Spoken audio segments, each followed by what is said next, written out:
Tak berapa lama warga pun mulai berdatangan dan mengejar Mbah Ranu. Sesuai arahan dari gurunya, Mbah Ranu segera merapal mantra.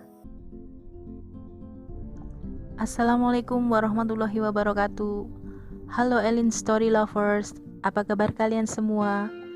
Semoga selalu dalam keadaan sehat, dimudahkan segala urusannya dan dilancarkan rezekinya, serta dijauhkan dari segala musibah, bencana, dan mara bahaya yang ada di dunia ini.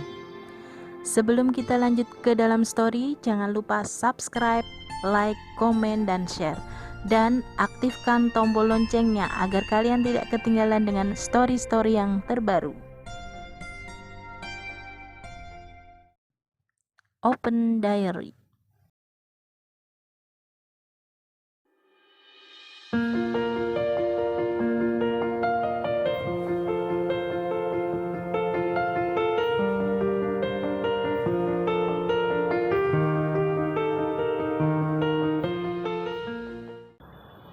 Assalamualaikum warahmatullahi wabarakatuh.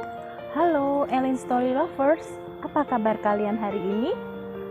Pada kesempatan kali ini saya akan membawakan sebuah kisah yang dikirim oleh Mas Satrio yang berada di wilayah Kebumen, Jawa Tengah. Perkenalkan, namaku Satrio. Saat ini aku tinggal bersama kakek dan nenekku di daerah Kebumen, Jawa Tengah. Kedua orang tuaku menjadi TKI di Arab Saudi. Aku anak tunggal dari kedua orang tuaku dan cucu kesayangan kakek nenekku.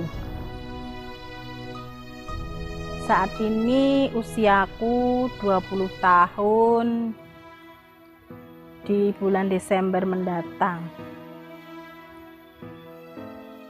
Diary, melalui channel ini aku ingin berbagi cerita dengan kawan-kawan Elin Story Lovers semua tentang kehidupan kakekku semasa mudanya. Sebelumnya saya mohon maaf jika cerita soal kakekku ini tidak menarik bagi Elin Story Lovers. Bagiku, kakekku adalah sosok orang tua yang bijak, menarik saat diajak bicara, dan humoris. Itu yang aku tahu. Meskipun cara berpikirnya agak sedikit aneh bagiku. Kakekku memiliki pengalaman hidup yang menarik yang selalu diceritakannya padaku. Mungkin karena aku cucu satu-satunya, dan entah kebetulan atau tidak, ayahku juga anak tunggal dari kakek dan nenekku. Sebut saja nama kakekku Mbah Ranu. Semasa muda, Mbah Ranu senang menimba ilmu spiritual. Awalnya beliau merantau ke daerah Kediri untuk nyantri di salah satu pondok pesantren ternama di sana. 8 tahun beliau habiskan waktu untuk menimba ilmu di pesantren. Setelah selesai nyantri, beliau pulang kembali ke Kebumen. Namun saat perjalanan pulang, beliau bertemu dengan seseorang penganut aliran ilmu kejawen di daerah Jogja. Bukannya melanjutkan perjalanan pulang menuju Kebumen, Mbah Ranu malah ikut orang tersebut ke rumahnya dan berguru ilmu kejawen pada orang tersebut. Diary, aku sendiri bingung dengan cara berpikir Mbah Ranu. Tapi menurut Mbah Ranu, beliau senang belajar ilmu spiritual apapun itu alirannya. 2 tahun Mbah Ranu belajar ilmu kejawen, dan cukup banyak ilmu yang beliau pelajari dari gurunya tersebut. Ada hal menarik saat beliau masih belajar ilmu kejawen.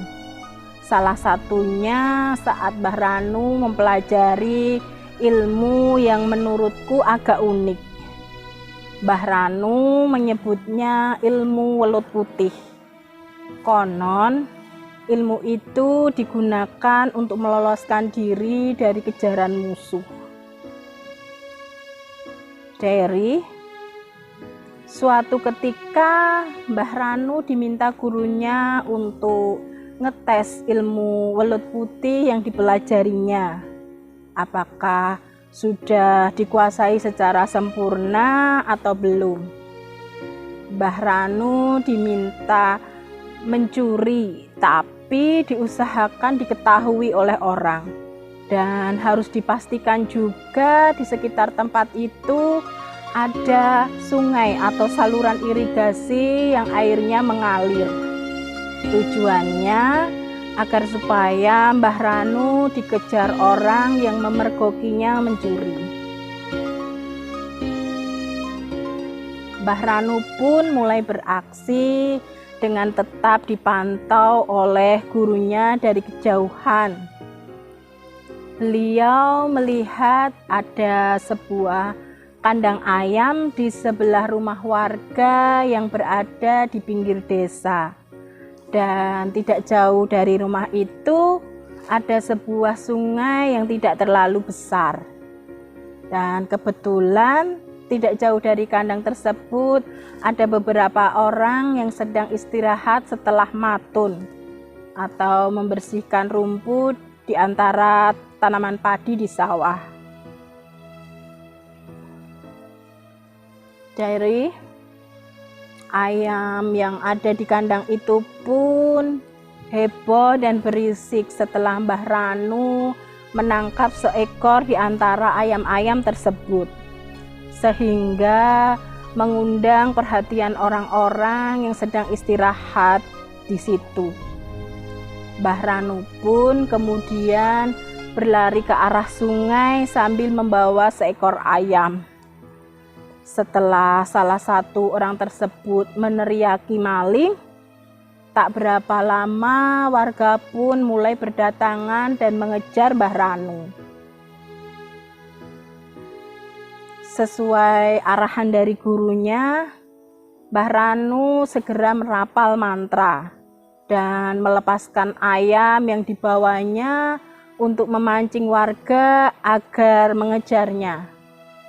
Kemudian beliau menceburkan diri ke sungai. Saat masuk ke sungai, Mbah Ranu merasa seperti berjalan biasa. Dan saat keluar dari sungai, ternyata sudah jauh dari lokasi di mana beliau menceburkan diri tadi.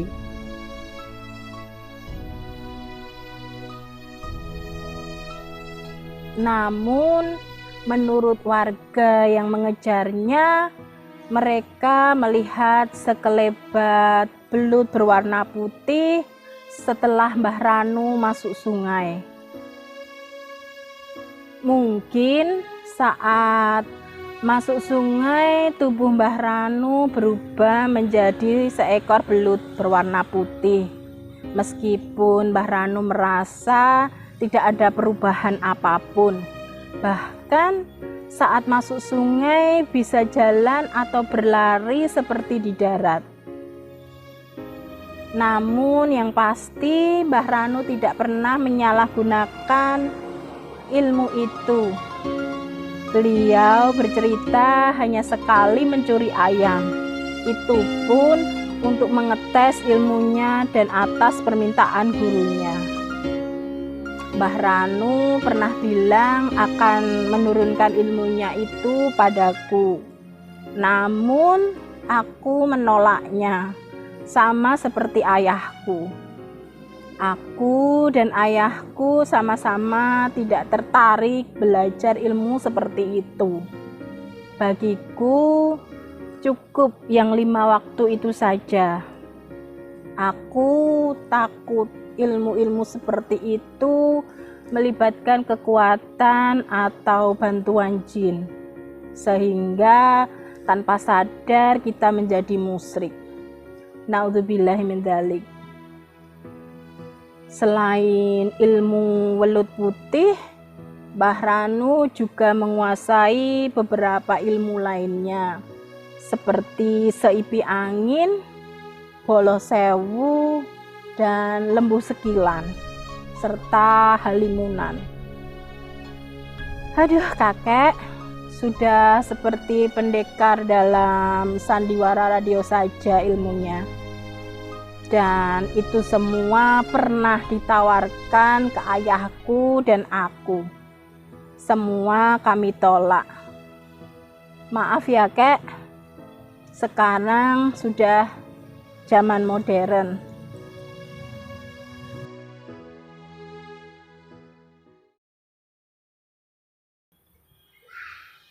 Demikian sebuah kisah yang dikirim oleh Mas Satrio di Kebumen, Jawa Tengah. Terima kasih sudah bersedia mengirim kisahnya di Elin Story. Nah, buat kalian yang mempunyai kisah yang serupa dengan kisahnya Mas Satrio atau mempunyai pengalaman hidup yang tidak bisa kalian lupakan sepanjang hidup kalian, silahkan kalian kirim di email elins.story@gmail.com. Terima kasih. Wassalamualaikum warahmatullahi wabarakatuh.